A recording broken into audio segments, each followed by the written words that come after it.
What he found. Rain on a Kansas rooftop sounds different than rain anywhere else. Flat, patient, like it's got nowhere better to be. That's the sound I remember from that October, dripping off the gutter outside our closet window, the one with the crack in the screen I kept meaning to fix. Inside, the house smelled like fabric softener and burnt coffee. Nora's crayons were scattered across the kitchen table. My whistle, the one I wore every practice for 11 years, hung on its hook by the door, still damp from the field. Nothing about that house looked like a place where a marriage was quietly dying in a shoebox on the top shelf. I didn't find it. My daughter did. "Daddy?" Nora's voice cut through the hallway, small and curious in that way 6-year-olds have of asking the one question you're not ready for. "Why does Mommy have 2 phones?" I stopped tying my shoe. "What do you mean, baby?" "The one in her purse and the one in the closet." She said it like she was reporting the weather. "It buzzes at night. I heard it." I laughed it off. Told her maybe it was Mommy's old phone, the one we forgot to donate.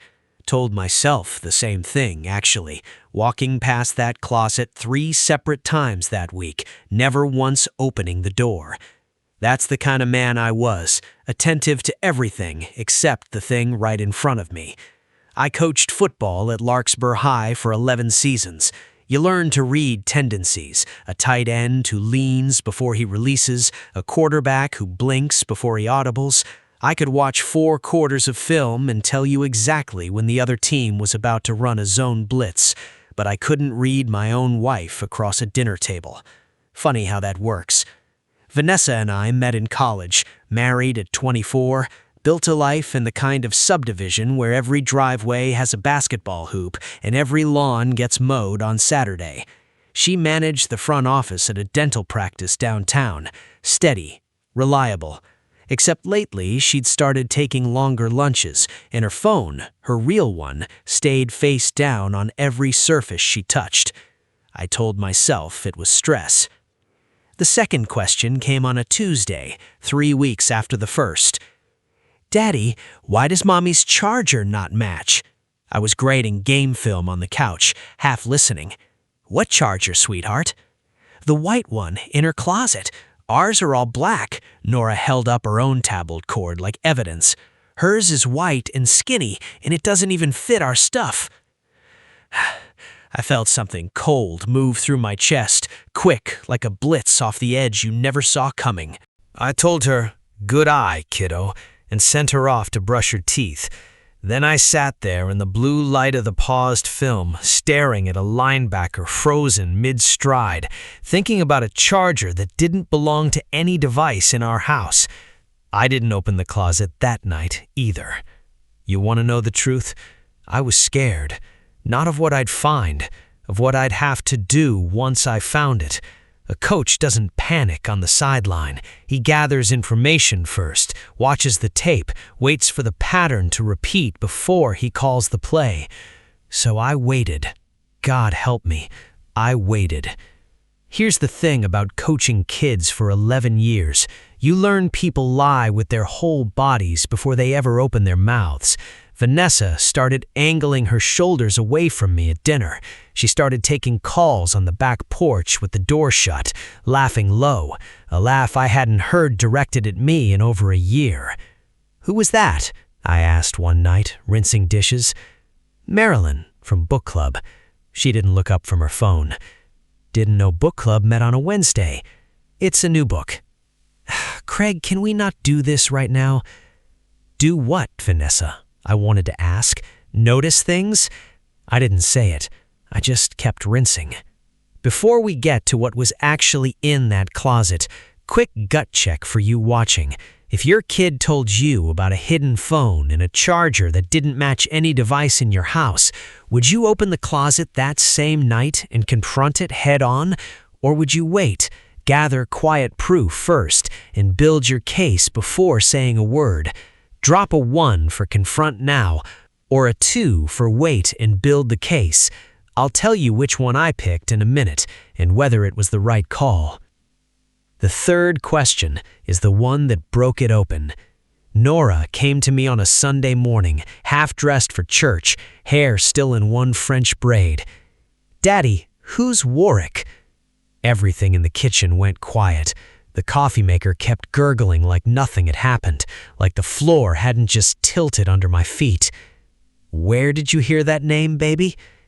"Mommy's phone said it, the buzzy one. It said Warwick and then a heart." She shrugged, the way kids shrug at things that are enormous to adults and nothing at all to them.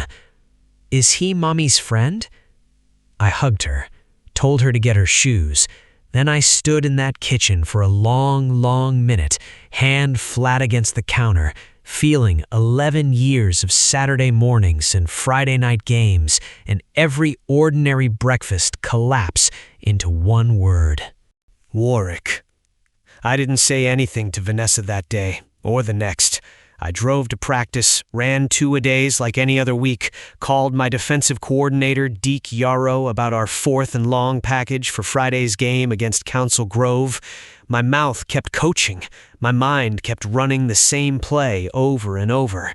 The closet, the charger, the name. A man finds out different things different ways. Some men get a phone call, some get caught in the act. I got it in 3 installments, delivered by a 6-year-old who thought she was just making conversation. Thursday night, Vanessa took Nora to her mother's for a sleepover, told me she had errands. I sat in the empty house and listened to the rain start up again, that same flat Kansas rain, and I finally walked down the hallway to the closet. The shoebox was exactly where a person hides something they don't expect anyone to look for, behind the winter boots, under a folded quilt from her grandmother. Inside, a phone, cracked at one corner, and a charger, white, skinny, didn't fit a single outlet adapter we owned. I turned it on. The passcode was Nora's birthday. She hadn't even bothered to change it. Messages going 14 months. Photos I won't describe here, because some things a father keeps to himself, even when he's telling the whole story. Hotel confirmations, a name signed at the bottom of every message. Warwick, a man Vanessa had met at a continuing education conference for the dental office and never once mentioned to me. I read every message, every single one. Then I put the phone back exactly where I found it, charger coiled the same way, quilt folded the same corner out. I didn't call her, didn't text, didn't say one word. That's the part people don't understand about a man like me. I don't blitz. I disguise the coverage until I know exactly where the ball is going. Friday, I coached the game like nothing had happened. We won, 27-14, a solid zone read attack that cracked their cover 2 wide open in the second half. Parents shook my hand in the parking lot. Deke slapped my shoulder and said I looked locked in tonight, coach. I was. Just not on football. I spent that weekend making calls. A family attorney out of Wichita named Priya Contreras, recommended by an old teammate. I printed screenshots. I documented dates, the book club nights, the long lunches, the porch calls, cross-referenced against messages on that hidden phone. 11 years of coaching teaches you to build a file before you ever step onto the field. I built mine in 4 days. Vanessa never knew I'd found it, not the whole time. She kept living her second life, charger plugged in behind the boots, phone buzzing quiet at midnight, thinking the silence in our house was just a tired husband and a long football season. It wasn't silence, it was a game plan. The papers were filed on a Wednesday. I asked for full custody, citing the documentation, citing a pattern of deception that put our daughter in a position, a 6-year-old carrying secrets she didn't understand, reporting them to me one innocent question at a time. Priya said the messages alone made it close to open and shut. Vanessa was served at the dental office. I wasn't there to see her face. I didn't need to be. She showed up at the house that night, mascara streaked, voice cracking. "You knew? This whole time you knew and you said nothing?" I was protecting Nora. My voice came out steadier than I felt. Not you, not me, her.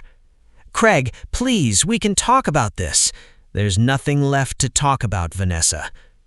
You used our daughter's birthday as a passcode for a secret you were keeping from both of us. Think about that.